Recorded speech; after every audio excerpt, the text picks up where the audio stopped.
مکتوب نمبر 63۔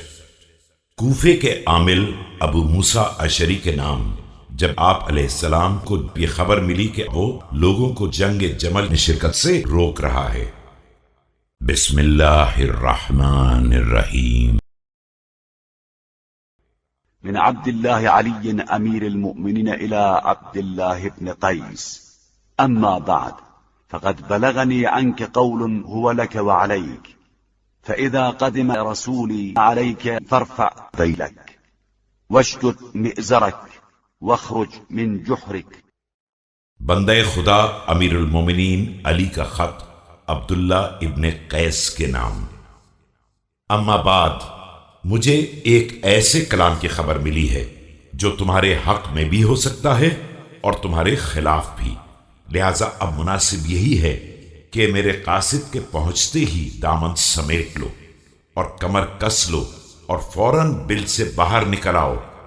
واندب من معك، فإن حققتا فانفض وإن تفشلتا فابعد، وإيم الله لتؤتين من حيث أنت ولا تترك حتى يخلط زبدك بخاطرك وذائبك بجامدك وحتى تعجل عن قعدتك۔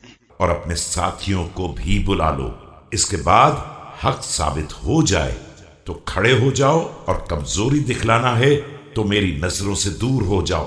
خدا کی قسم، تم جہاں بھی رہو گے گھیر کر لائے جاؤ گے اور چھوڑے نہیں جاؤ گے، یہاں تک کہ دودھ مکھن کے ساتھ اور پگھلا ہوا منجمد کے ساتھ مخلوط ہو جائے، اور تمہیں اطمینان سے بیٹھنا نصیب نہ ہوگا، اور سامنے سے اس طرح ڈرو گے جس طرح اپنے پیچھے سے ڈرتے ہو۔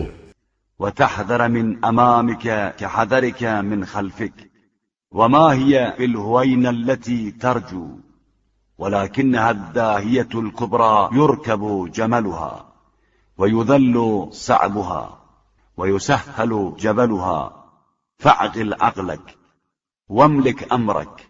اور یہ کام اس قدر آسان نہیں ہے جیسا تم سمجھ رہے ہو، یہ ایک مصیبت کبریٰ ہے جس کے اونٹ پر بہرحال سوار ہونا پڑے گا، اور اس کی دشواریوں کو ہموار کرنا پڑے گا، اور اس کے پہاڑ کو سر کرنا پڑے گا، لہذا ہوش کے ناخن لو اور حالات پر قابو رکھو۔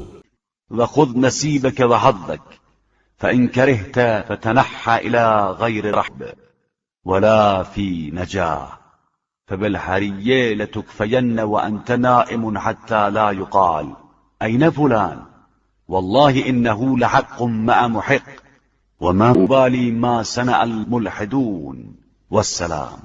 اور اپنا حصہ حاصل کر لو، اور اگر یہ بات پسند نہیں ہے تو ادھر چلے جاؤ جدھر نہ کوئی آؤ بھگت ہے اور نہ چھٹکارے کی صورت۔ اور اب مناسب یہی ہے کہ تمہیں بیکار سمجھ کر چھوڑ دیا جائے کہ سوتے رہو، اور کوئی یہ بھی نہ دریافت کرے کہ فلاں شخص کدھر چلا گیا۔ خدا کی قسم، یہ حق پرست کا واقعی اقدام ہے، اور مجھے بے دینوں کے اعمال کی کوئی پرواہ نہیں ہے۔ والسلام۔